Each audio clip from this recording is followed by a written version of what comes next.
சுவாதி மலிவால்லாம் வந்து பாஜகவில் இணைவதற்கு நான் செத்து போயிடுவேன் அப்படின்னு. இப்போ செத்து தான் போயிட்டாங்க. Politically morally they are dead. ஆனால் இது ராஜதந்திர நடவடிக்கை அல்லது ஒரு ஸ்ட்ராட்டஜி? அசிங்கமாக இல்லை, இது பேசுறதுக்கு அசிங்கமாக இல்லை. துணை குடியரசுத் தலைவர் சிபி ராதாகிருஷ்ணன் அவர் வந்து அந்த 7 பேரையும் அங்கீகரிச்சிருக்காரு. ஒரு கரப்ஷன் ப்ரமோஷன் ராதாகிருஷ்ணன். மேற்கு வங்கத்தில் அமித்ஷா வந்து பல நாட்கள் இருந்திருக்காரு, தேர்தல் களத்தை கண்காணிக்கிறாருனாவே தமிழ்நாட்டுக்கு வந்து கேரளாவில் போய் அவர் பண்ண வேண்டியது அது அசிங்கமாக இல்லையா அவங்களுக்கு? நாங்கள் இதெல்லாம் செஞ்சுருக்கோம், எனவே வெற்றி பெறுவோம்னு சொல்கிறதுக்குள்ளா இவர் சூழ்ச்சி செய்வார், இவர் வாங்கி விடுவார், இவர் உடைத்து விடுவார். இதுக்கு பேர் அவமானப்படணும். விஜயை இயக்குற ஒரு மந்திர கை ஒன்று இருக்கு. இப்போ ஜேம்ஸ் வசந்தனை திட்டாங்கன்னு நீங்கள் பேசிட்டு இருக்கீங்க. சங்கீதா யாருங்க? விஜய் வந்து அந்த மாதிரியான ஆட்களை கொண்டாடுகிறார், மகிழ்கிறார். குட்டி நண்பா நம்பீஸுக்கு நன்றின்னு சொல்றது இல்லை. அதுக்கு பின்னால எவ்வளவு கேவலமான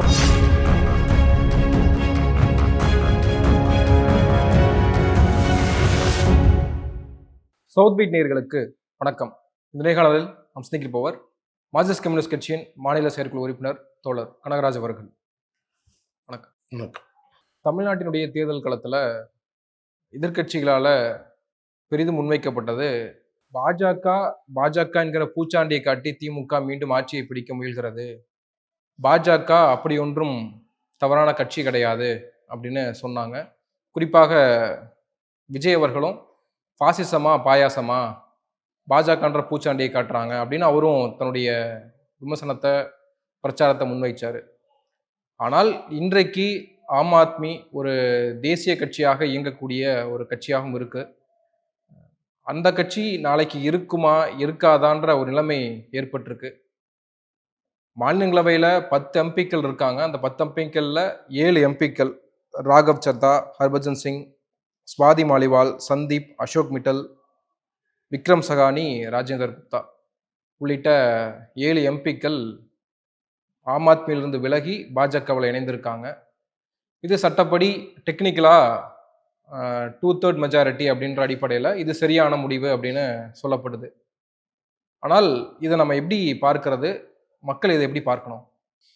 இல்லை, ஆக்சுவலாக கட்சி மாறல் நீங்கள் கடைசியாக கேட்ட கேள்வியிலேருந்து முதல்ல வர கட்சி மாறல் தடை சட்டம் அதை மாறுறதை தடுக்கிறதுக்காகத்தான் அந்த சட்டம் வந்ததே தவிர மாறுறதை எப்படியெல்லாம் மாறலான்னு சொல்கிறதுக்காக அந்த சட்டம் வரல. ஒரு கட்சி இன்னொரு கட்சியோடு இணைவது என்று வருகிற போது அதில் 2/3 எம்பி இருந்தால் ஓகே இணையலாம் அப்படிங்கிறதான். ஸோ இங்கே இந்த கட்சி வந்து ஆம் ஆத்மி கட்சி பாஜகவோடு இணைவது என்று முடிவெடுத்து அதில் 3/2 பங்கு போனாங்கங்கிறது கிடையாது. எனவே டெக்னிக்கலாக அது தப்பு, மாறலாகவும் தப்பு. அதாவது இவங்க இப்போ லோக்சபா எம்பிஸாக இருக்காங்கன்னு வச்சுக்கோங்க, எந்த கட்சிக்கு ஓட்டு போட்டிருப்பாங்க? அந்த மக்கள் தொடப்பத்துக்கு ஓட்டு போட்டிருப்பாங்க.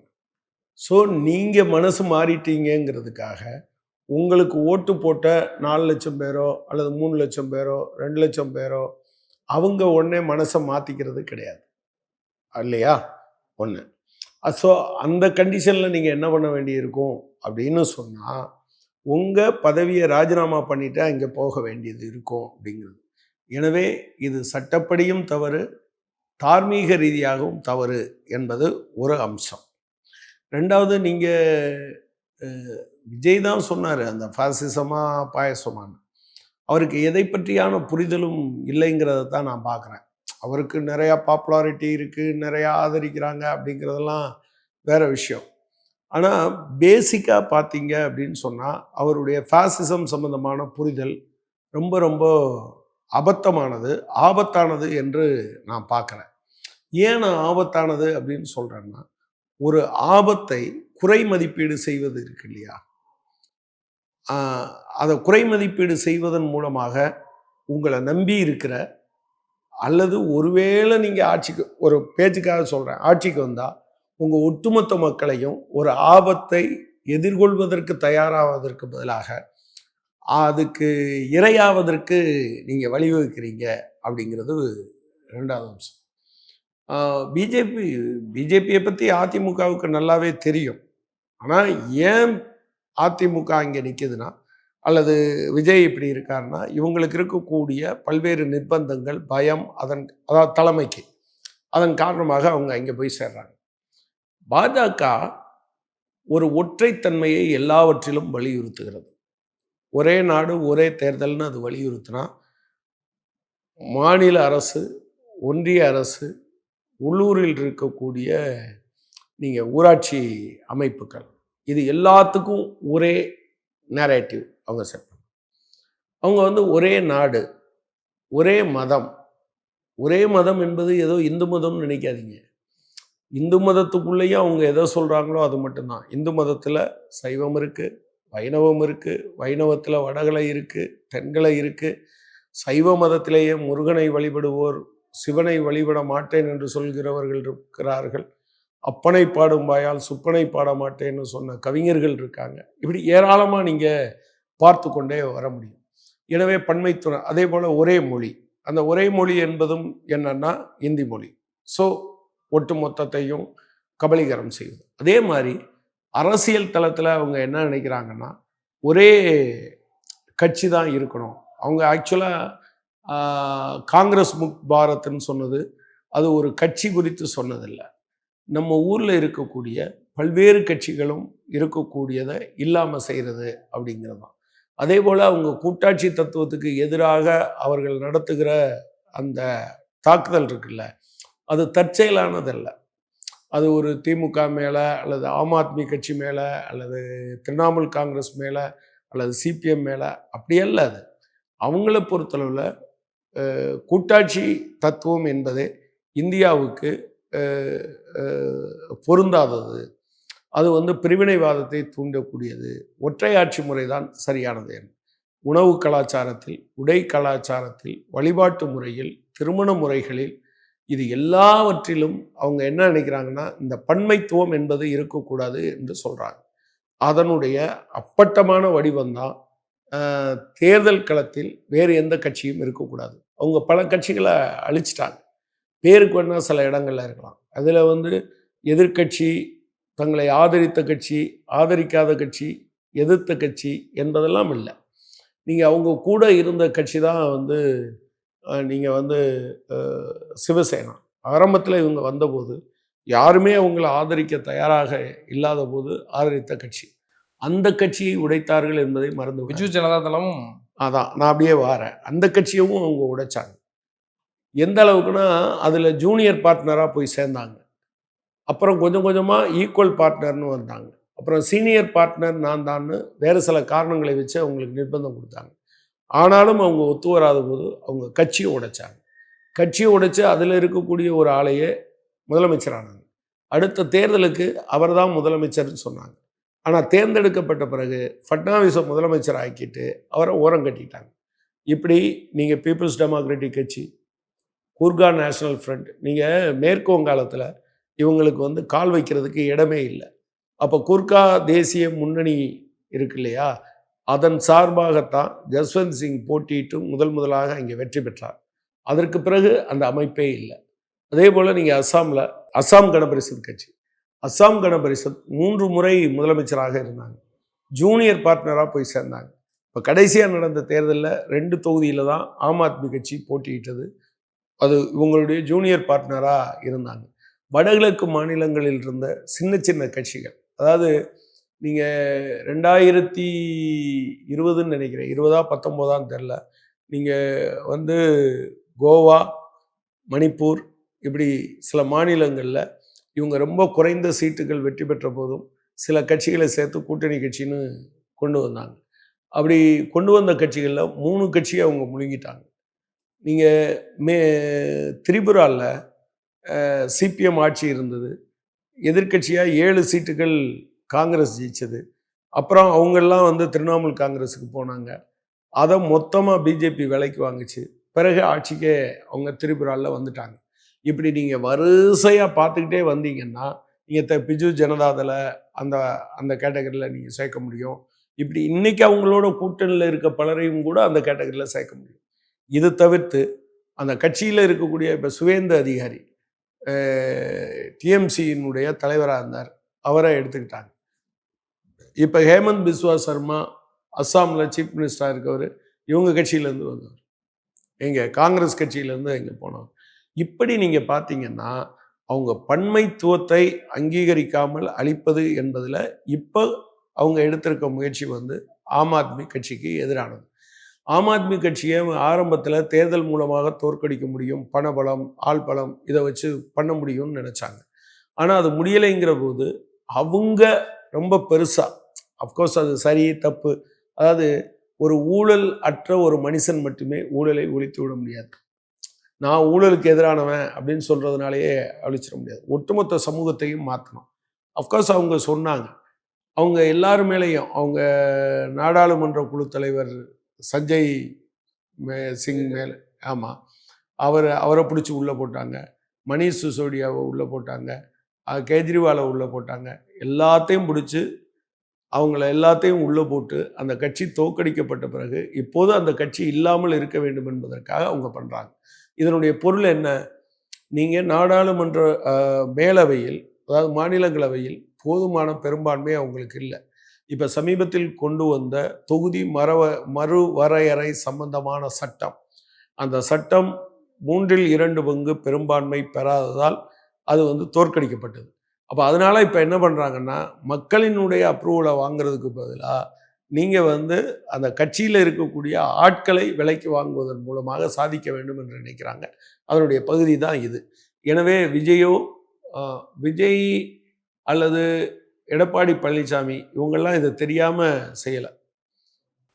பிதாவே, இவர்கள் தெரிந்தேதான் தவறு செய்கிறார்கள், இவர்களை மன்னிக்காதீர்கள் என்று மக்களிடம் வேண்டிக் கொள்வது நம்முடைய கடமையாக இருக்கிறது. இதில் டெல்லியிலையும் ஹரியானா, பஞ்சாப் உள்ளிட்ட மாநிலங்களில் பரவலாக இருக்கக்கூடிய கட்சி ஆம் ஆத்மி, பஞ்சாப்ல ஆட்சியில் இருக்காங்க. இந்த கட்சிக்கும் தமிழ்நாட்டினுடைய அரசியல் களத்துக்கும் என்ன சம்மந்தம் இருக்கு? எங்கேயோ நடக்கக்கூடிய, ஏதோ ஒரு மாநிலத்தில் நடக்கக்கூடிய இந்த பிரச்சனைகளுக்கும் தமிழ்நாட்டுக்கு நம்ம தொடர்புபடுத்தி ஏன் பேச வேண்டிய அவசியம் ஏற்படுதுன்னு நினைக்கிறீங்க? அதாவது அஸ்ஸாமில் விஷம் குடித்தா செத்து போவாங்க, தமிழ்நாட்டில் விஷம் குடித்தா செத்து போக மாட்டாங்களா? இந்த கேள்வி அடிப்படையிலேயே நியாயமற்றது இல்லையா? நீங்கள் பாம்புக்கு பால் வார்க்காதீங்கன்னா, நீங்கள் அஸ்ஸாமில் பால் வார்க்கிறது வேற, தமிழ்நாட்டில் பால் வார்க்கிறது வேறன்னு ஏன் சொல்கிறீங்க? இங்கே ஒன்றுமே இல்லாத கட்சியாக பாஜக இருக்கு. இங்கே ஒன்றுமே இல்லாத கட்சியாக பாஜக இருக்கு. ஒன்றுமே இல்லாத கட்சியாக தான், அதைத்தான் நான் மேற்கு வங்க உதாரணத்தை சொன்னேன். ஒன்றுமே இல்லாத கட்சியாக இருந்தது, கூர்கா நேஷனல் ஃப்ரண்டோடு சேர்ந்தது. அவங்க எப்படி இன்னைக்கு அவங்க ஆளுங்கட்சியாக வர்றதுக்கு துடிச்சிட்டு இருக்காங்கங்கிறத நீங்கள் பார்க்குறீங்க. இதைத்தான் நான் வேறு சில இடங்களுக்கு நான் உங்களுக்கு சொன்னேன். எப்படி நீங்கள் திரிபுராவில் 7 பேர் காங்கிரஸ் சார்பில் போட்டிடுறாங்க, ஜெயிக்கிறாங்க. அந்த 7 எம்எல்ஏவும் டிஎம்சி பர்ச்சேஸ் பண்ணுது. டிஎம்சி பர்ச்சேஸ் பண்ண 7 பேரையும் இவங்க பர்ச்சேஸ் பண்ணுறாங்க. இவங்க பர்ச்சேஸ் பண்ண பிறகு நாங்கள் தான் எதிர்கட்சின்னு வராங்க. ஒரு மாநிலத்தில் ஒரு எம்எல்ஏ கூட ஜெயிக்காத ஒரு கட்சி அந்த 5 ஆண்டுகள் முடிவருவதற்கு முன்பாக எப்படி எதிர்கட்சியாக அந்த மாநில சட்டமன்றத்திற்குள் இருக்கு அப்படிங்கிறத பார்க்க முடியும். எனவே ஒரு எம்எல்ஏ கூட இல்லாத இடத்துல இருந்து எதிர்கட்சியாக வந்தாங்க. அப்புறம் ஆளுங்கட்சியாக இப்போ 2 டேர்ம் வந்திருக்காங்க. தமிழ்நாட்டில் 4 எம்எல்ஏக்கள் அவங்க இருக்காங்க. எனவே இது ஒன்றும் இல்லைன்னு சொல்கிறது, பூனை கண்ணை மூடிக்கிட்டு உலகம் இருண்டு போச்சுன்னு சொல்கிறதுக்கு சமானம். இதில் கட்சி தாவறது, அரசியல் தலைவர்கள், அரசியல் பிரதிநிதிகள் ஒரு கட்சியிலேருந்து ஒரு கட்சிக்கு மாறுறாங்க அப்படின்னா, தமிழ்நாட்டினுடைய அரசியல் களத்திலையும் இந்த தேர்தலையே ஓபிஎஸ் வந்தார், வைத்திலிங்கம் வந்தார், அதிமுகவில் இருந்து விலகிய ஆட்கள் எல்லாருமே திமுகவில் இணைந்தாங்க இல்லையா? இப்போ அதுவும் பாஜக போல திமுகவும் அதை செய்து நம்ம எடுத்துக்க முடியுமா?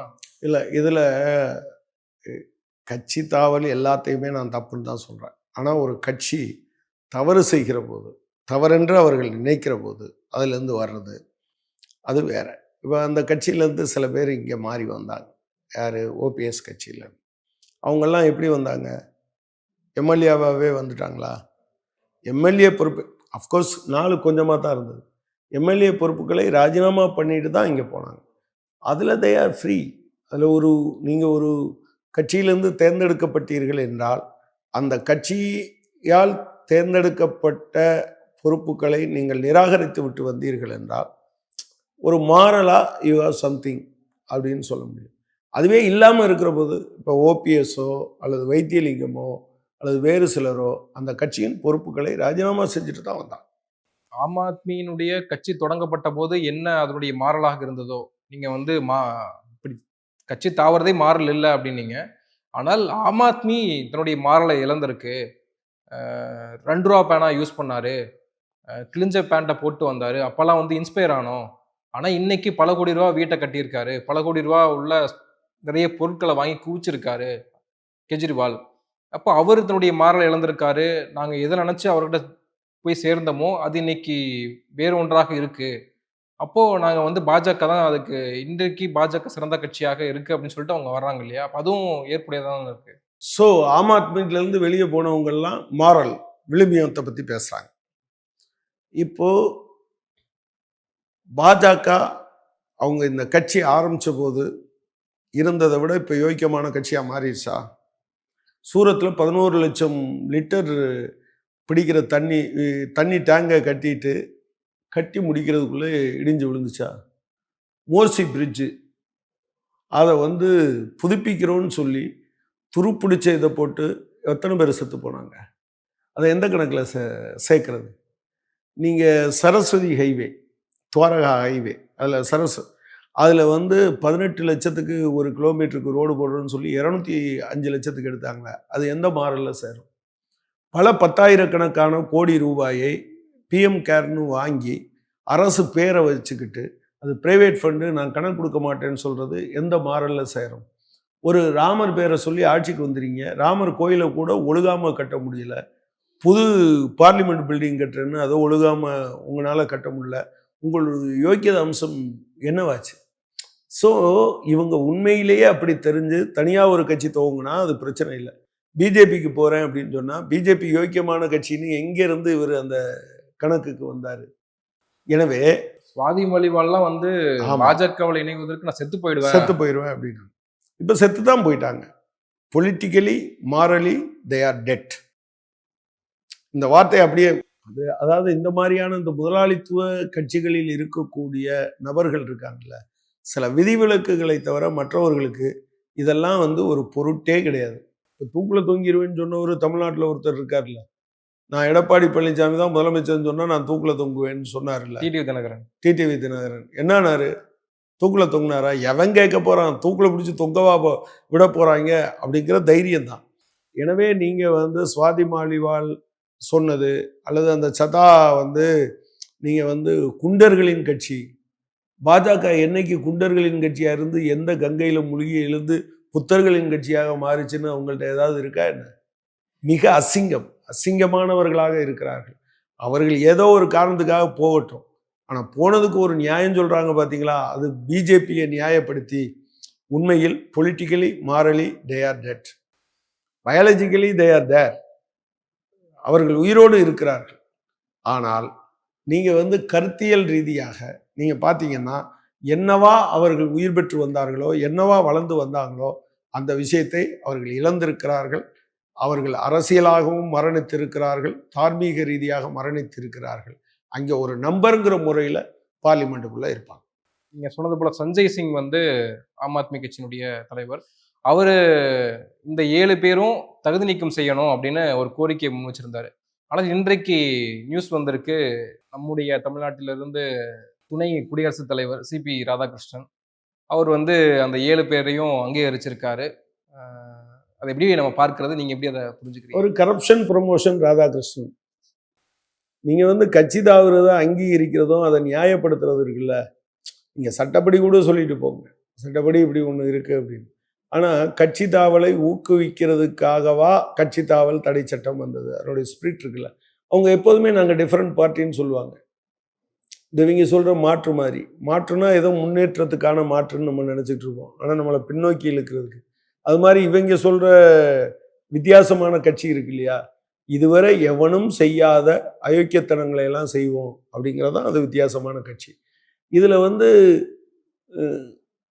கள்ளிச்செடியில் மல்லிகைப்பூ பூக்க முடியுமா என்ன? பாஜகவில் இருந்தால் சிபி ராதாகிருஷ்ணனாலும் அப்படித்தான், ஹரிச்சந்திரன் சேர்ந்தாலும் பாஜகவில் சேர்ந்துட்டா பொய் சொல்லுவார் நீங்கள் இல்லையா?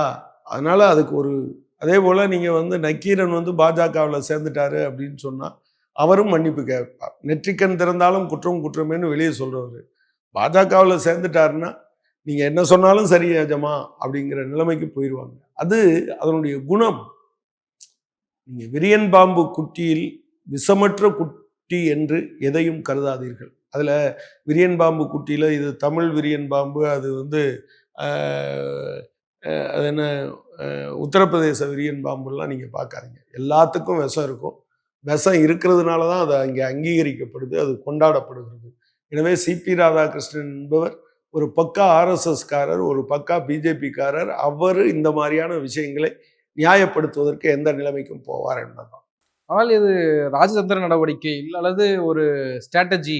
ராகவ் சத்தா வந்து இன்னைக்கு பஞ்சாப்ல 90 எம்எல்ஏக்கள் ஆம் ஆத்மிக்கு இருக்காங்க அப்படின்னா அதுல 60க்கும் மேற்பட்ட எம்எல்ஏக்களை பாஜக பக்கம் கொண்டு வருவதற்காக அது டெக்னிக்கலாகவும் சட்ட ரீதியாகவும் 2/3 பங்கு எம்எல்ஏக்கள் வந்துட்டாங்க அப்படின்னா அது அங்கீகரிக்கப்பட்டுரும்.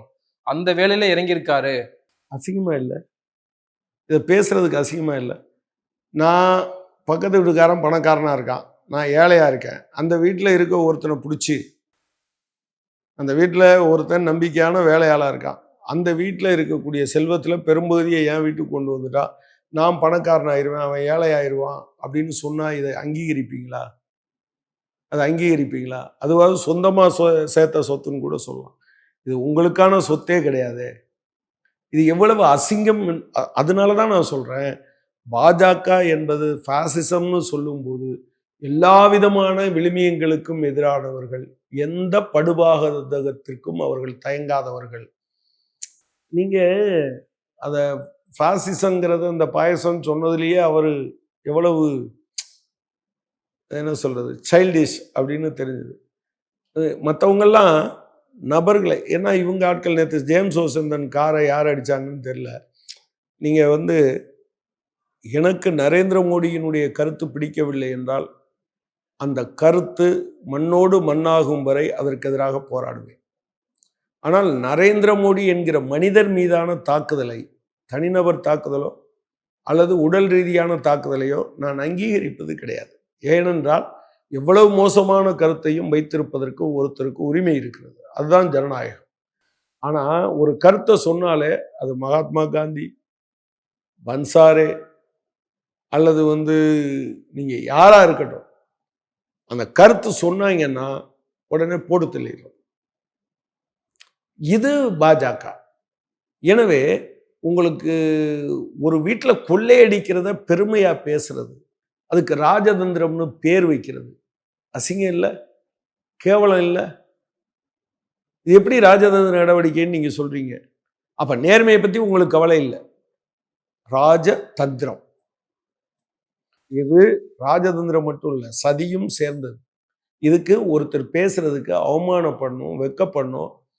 பாருங்க, நேற்று வர அவங்க வீட்டில் இருந்த தங்க கட்டியை நான் திருடிட்டு வந்துட்டேன்னு சொல்றதுக்கு. அமித்ஷா ஒரு இடத்துல இன்னைக்கு மேற்கு வங்கத்துல அமித்ஷா வந்து பல நாட்கள் இருந்திருக்காரு, தேர்தல் களத்தை கண்காணிக்கிறாருனாவே அங்க முடிஞ்சு எதிர்கட்சிகள்லாம் இல்லாம ஆக்கிடுவாங்க. தமிழ்நாட்டுக்கு வந்திருக்க வேண்டியது தானே? என் கேரளாவில் போய் அவர் பண்ண வேண்டியது தானே? அது அசிங்கமா இல்லையா உங்களுக்கு? நாங்க இதெல்லாம் செஞ்சிருக்கோம் எனவே வெற்றி பெறுவோம்னு சொல்றதுக்கு பதிலா இவர் சூழ்ச்சி செய்வார், இவர் வாங்கி விடுவார், இவர் உடைத்து விடுவார். இதுக்கு பேரை அவமானப்படணும். சென்றாயன், நீங்க ரொம்ப பெருமைப்பட்டுக்கிட்டு அலையிறீங்க.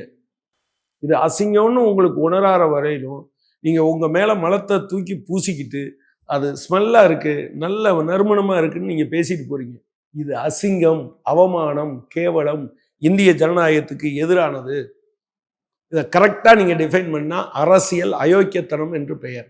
அதை நீங்கள் என்ன சொல்றீங்கன்னா ராஜதந்திரம், சாணக்கியத்தனம் என்று பேசுறீங்க. நீங்க ஏற்கனவே நீதிமன்றங்கள் குறித்தும் நீதிமன்றத்தினுடைய நடவடிக்கைகள் குறித்தும் நிறைய பேசியிருக்கீங்க. இன்னைக்கு ஸ்வர்ணகாந்தா சர்மா அவங்க தான் வந்து இந்த மதுபான கொள்கை ஊழல் வழக்கில் ஏற்கனவே விடுவிக்கப்பட்டிருந்தார் அரவிந்த் கெஜ்ரிவால். இப்போது மீண்டும் சிபிஐ மேல்முறையீட்டுக்கு போயிருக்கு. அந்த விசாரணை மேற்கொள்றது ஸ்வர்ணகாந்தா சர்மா தான். அவருங்க ஏற்கனவே நிறைய அலகேஷன்ஸ் அவங்க மேலே இருக்குது. ஆர்எஸ்எஸ்னுடைய தயவால தான் அவங்க இந்த பொறுப்புக்கெல்லாம் வந்திருக்காங்க. அது அவங்களுமே ஓப்பனாக பேசவும் செஞ்சுருக்காங்க. இப்போது அரவிந்த் கெஜ்ரிவால் என்ன சொல்கிறாருன்னா, நீங்கள் விசாரிக்கிறதா இருந்தால் நானும் ஆஜராக மாட்டேன், என்னுடைய வழக்கறிஞர் ஆஜராக மாட்டார் அப்படின்னு சொல்லியிருக்காரு. நம்ம எப்படி எடுத்துக்கிறது இத? அது ஒரு காலம் வரும். இந்த நீதிமன்றங்களை இப்படி நிறைய நீதிபதிகள் இப்படி ஆயிட்டாங்கன்னா, நிறைய பேர் இது மாதிரி சொல்ல ஆரம்பிப்பாங்க. அடிப்படையில நீதிமன்றங்கள் 2 ஏழைகளுக்கு இடையே அது நியாயமா நடந்துக்கும். 2 பணக்காரர்களுக்கிடையே அது நியாயமா நடந்துக்கிறோம். ஆனா, ஒரு பணக்காரனுக்கும் ஒரு ஏழைக்கும் இடையில அது ஒரு காலமும் ஏழைக்கு ஆதரவா இருக்காது. சின்ன விஷயம் தான். சின்ன சின்ன விஷயத்துல எப்ப அந்த அவனுக்கு வேலையை கொடுத்துருப்பான்னு அது சொல்லும். நீங்க நம்ம ஊர் நீதிமன்றத்தை எடுத்துக்கங்களேன். எத்தனை நாளைக்குள்ள ஒரு தொழிற்சங்கம் பதிவு செய்யறதுக்கு எத்தனை நாள் தேவைப்படும்? உங்ககிட்ட வந்தா நீங்க என்ன சொல்லணும்? நீதிமன்றம், ஏய் ஒழுங்கா இருந்தா பதிவு பண்ணு, இல்லைன்னா மறுத்து சொல்லுன்னு சொல்றதுக்கு பதிலா 6 வாரம் டைம் கொடு, 4 வாரம் டைம் கொடு. எதுக்குன்னு கேட்கிறேன். அப்ப நீதிமன்றங்கள் சாதாரண ஆட்களிடம் அது நடந்து கொள்கிற முறைக்கும் 2 பேருக்கும் சமமா நடந்துக்கிறேன், 2 முதலாளிகளுக்கு இடையில் சமமாக நடந்து கொள்கிறேன், அதல்ல. ஒரு ஒரு ஒரு குரலற்றவனுக்கும் இந்தியாவின் மிகப்பெரிய பணக்காரனுக்கும் இடையிலே ஒரு பிரச்சனை வருகிற போது நீங்க அதுல சரியா முடிவெடுக்கிறீங்களா? ஏழை பக்கம் நியாயம் இருந்தால் நீங்க நிக்கிறீங்களா? அப்படிங்கிறது தாங்க நீதி வழங்குகிற முறை. எனவே அரவிந்த் கெஜ்ரிவாலை எவன் பிடிச்சி உள்ள போட்டான், எவன் அரெஸ்ட் பண்ணான், இப்ப நீதிமன்றம் விடுவிச்சிருக்கு, அதனாலேயே அவங்க ஒரு ஆட்சியை இழந்திருக்கிறார்கள். இவனுமே இல்லாம அப்படியே போய்கிட்டே இருந்தால. நீங்க பாருங்க, உங்க வீட்லயும் என் வீட்லயும் கட்டுக்கட்டா பணம் தீ பிடிச்சிருச்சு. எல்லாத்தையும் அள்ளி கொண்டாந்து போடும்போது பாதி எரிஞ்ச நோட்டையும் அள்ளி கொண்டாந்து போடுறோம். அது ஒரு நீதிபதி வீட்டில் இருக்கு. அவனை ஒண்ணுமே பண்ண முடியல. கடைசியில் அந்த ஆளா ரிசைன் பண்ணிட்டு போனான். இவங்க சொல்ற அந்த விழுமியம், நான் வித்தியாசமான கட்சி இருக்குல்ல, இப்படி அயோக்கியர்களை இவர்கள் பக்கம் வைத்துக் கொள்ளுகிற போது அதிகாரியோ அல்லது நீதிமன்றமோ அயோக்கியர்களை எல்லாம் பாதுகாத்து வச்சுக்கிட்டாங்கன்னா இவங்க அயோக்கியத்தனங்களுக்கு அவங்க ஆதரவு கொடுப்பாங்க அப்படின்னு அவங்க நம்புறாங்க. அதனால அவங்க எல்லாம் பாதுகாப்பாங்க ஆக்சுவலா. எனவே அரவிந்த் கெஜ்ரிவாலுடைய இந்த நிலைப்பாடு என்பது சரியானது. கம்யூனிஸ்டுகள் நாங்கள் உறுதியா சொல்றோம், நீதிமன்றமோ அதிகார வர்க்கமோ இவர்கள் எல்லாம் ஆளும் கட்சியினுடைய கருவிகள் தான், ஆளும் வர்க்கத்தின் கருவிகள் தான், ஆளும் கட்சி இல்லை, ஆளும் வர்க்கத்தின் கருவிகள். இது கேரளாவில் இருந்தாலும் அதுதான். விஜயன் ஆட்சி பொறுப்புல இருப்பார். ஓகே, அங்கே இருக்கக்கூடிய போலீஸோ அல்லது இராணுவமோ ஜெயிலோ நீதிமன்றமோ அல்லது நிர்வாகமோ அது ஆளும் வர்க்கத்தின் கருவிதான். ஆனா இப்ப பிஜேபி வந்த பிறகு மாறி இருக்கிற விஷயம் என்னன்னா, ஆளும் கட்சியின் கருவியாக அது மாறிடுச்சு. ஏங்க இங்க தானுங்க ஒரு இடி ஒரு பிஜேபியில இங்க ஊழியரா இருக்கிற ஒருத்தர் வீட்டுக்கு ரெய்டு போனாங்க. 4 மணி நேரம் இருந்தாங்க இல்லைங்க. 4 மணி நேரம் முடிஞ்சு அவங்க போயிட்டாங்க. என்ன செய்யணும்? இடி ஒரு பதில் சொல்லியிருக்கணும், இல்லை நாங்கள் தப்பாக போயிட்டோம், இல்லை பிஜேபி எங்கிட்ட தப்பாக வந்தான்னு கண்டம் பண்ணியிருக்கணும். 2 பேரும் சைலண்டாக இருந்தாங்க. எதுக்குன்னு சொல்லுங்க, எதுக்குன்னு சொல்லுங்க. நீங்கள் போயிட்டாங்க. போன பிறகு பிஜேபியில் கூப்பிட்டு 4 டோஸ் விட்டோன்னு திரும்பி போயிட்டான். இது ஆளும் கட்சியினுடைய அடியாளாக மாறி இருக்கிறது என்று நாம சொல்றோம். ஒரு 20 லட்சம் ரூபா பணத்தோட ஒருத்தரை பிடிச்சாங்களா ஒரு ஈடியால. அவருக்கு ஆஜராக யார் போனாங்க தெரியுமா? பாஜகவினுடைய மதுரை மாவட்ட வழக்கறிஞர் பிரிவு தலைவரும் துணைத் தலைவரும் இங்க நின்னாங்க. என்ன வேலை உனக்கு? அதாவது இடி வேலையை செஞ்சதுக்காக ஒருத்தர் மேல பிரச்சனை வருதுன்னு வச்சுக்கோங்க, அப்போ கவர்மெண்ட் வரும். சரி, இடி வேலையை தப்பா செஞ்சிட்டாருனாலும் கவர்மெண்ட் அவர் மேல கேஸ் போடும். இந்த பாஜகவினுடைய வழக்கறிஞர் பிரிவின் மாவட்ட தலைவருக்கும் துணைத் தலைவருக்கும் அங்க என்ன வேலை? அப்ப என்னன்னா இதெல்லாம் ஒரு கூட்டு, இந்த சதியினுடைய அங்கமாக ஒட்டுமொத்தத்தையும் சதிகாரர்களாக மாற்றுவது என்பதை பாஜக இந்த காலத்துல செஞ்சிருக்கு. அதுலதான் அது வித்தியாசமான கட்சி. நீங்க பாஜக எவ்வளவு ஆபத்தான கட்சி அப்படின்னு நீங்க விளக்குனீங்க. இதுல தமிழ்நாட்டில இருந்து பார்க்கணும் அப்படின்னா, அதிமுக விதைத்த திமுக எதிர்ப்பை விட நீங்க சொன்னது போல ஜேம்ஸ் வசந்தன் கார் கண்ணாடிய உடைச்சிருக்காங்க. யார் எதிர்த்தாலும் அவங்கள அசிங்கமாக சமூக வலைதளங்கள்ல திட்டுறது, இல்ல எதிர்த்து பேசுறது அப்படின்றது வந்து சமீப காலமாக வினர் செய்றாங்க. அது ஜேம்ஸ் வசந்தனும் அத வெளிப்படுத்தியிருக்காரு. யாராக இருக்கும் அப்படின்னு எனக்கு தெரியல. ஆனா இவர்களாக தான் இருக்கக்கூடும் அப்படின்னு அவர் சொல்லியிருக்காரு. அப்படி பார்க்கும் பொழுது அதிமுகவை விட திமுக எதிர்ப்பை தாவேக்கா இன்றைக்கு மிகப்பெரிய அளவுக்கு அத விதைத்திருக்கு. அத நம்ம எப்படி பார்க்கிறது? அந்த இல்ல வெறுப்பு இல்ல அதுல என்னன்னா அவர் என்ன சொன்னாலும் நம்புறதுக்கு ஆள் இருக்காங்க. அதுல அவர் உறுதியா இருக்கார். என்ன, அது அந்த மாதிரி வளர விட்டதுல தமிழ்நாட்டுல பல கட்சிகளுக்கும் பங்கு இருக்கு, இன்க்ளூடிங் திமுக. நீங்க கேம்பஸ்ல அரசியல் பேசப்பட்டது கடந்த காலத்துல. நீங்க விடுதலை போராட்ட காலத்துல இருந்தது, திமுக ஆட்சி பொறுப்புக்கு வந்த காலத்துல இருந்தது. இந்த காலத்துல அதை முழுவதையும் நிறுத்திட்டாங்க. இந்த ஜனநாயகப்படுத்துவது என்பது இருக்குல்ல. ஒரு நான் கன்னியாகுமரி மாவட்டத்துல தேர்தல் வேலைக்கு போயிருந்தேன். நான் பேசி முடிக்கிற போது பஸ்ஸில் வந்த பசங்க டிவிகே டிவிகேன்னு கத்துனாங்க. ஒரு 4-5 பேர். நான் முடிச்சுட்டு அவங்க எங்கே போகிறாங்கன்னு பார்த்தேன். ஒரு பேக்கரிக்கு போனாங்க. மற்றவங்கள விட்டுட்டு நான் மட்டும் அந்த பேக்கரிக்குள்ளே அவங்க முன்னால் போய் உட்காந்து ஒரு பெரிய இதெல்லாம் இல்லை, ஒரு சின்ன ஜெர்க் இருந்தது, அவ்வளோதான். இப்போ நீ உன் கட்சியை சொல்கிறது ரைட்டு, எனக்கு முன்னால் சொன்னியே, எதுக்காக நீ விஜயை ஆதரிக்கிற அப்படின்னு கேட்டான். கேரியரின் உச்சத்தை விட்டு வந்திருக்காரு. கேரியரின் உச்சம்னா எவ்வளவு? 300 கோடி. சரி, டாட்டா, பிர்லா, அதானி, அம்பானி இந்த மாதிரியான ஆட்கள் இருக்காங்கல்ல, இவங்க 300 கோடி இல்லை, பல 10,000 கோடிகளும் பல லட்சம் கோடிகளும் ஆண்டுக்கு செலவழிக்கிறோம். இப்போ நாளைக்கு அவங்க இது பிஸ்னஸ் வேண்டாம், நான் பிரதமராக போறேன்னு வந்தால் ஆதரிச்சிடலாமா அப்படின்னு கேட்டாங்க. அமைதியாக இருந்தாங்க. அப்புறம் அதுக்கு பின்னால் ஒரு நல்ல காரணம் சொல்லியா விஜயை நான் ஆதரிக்கிறதுக்கு.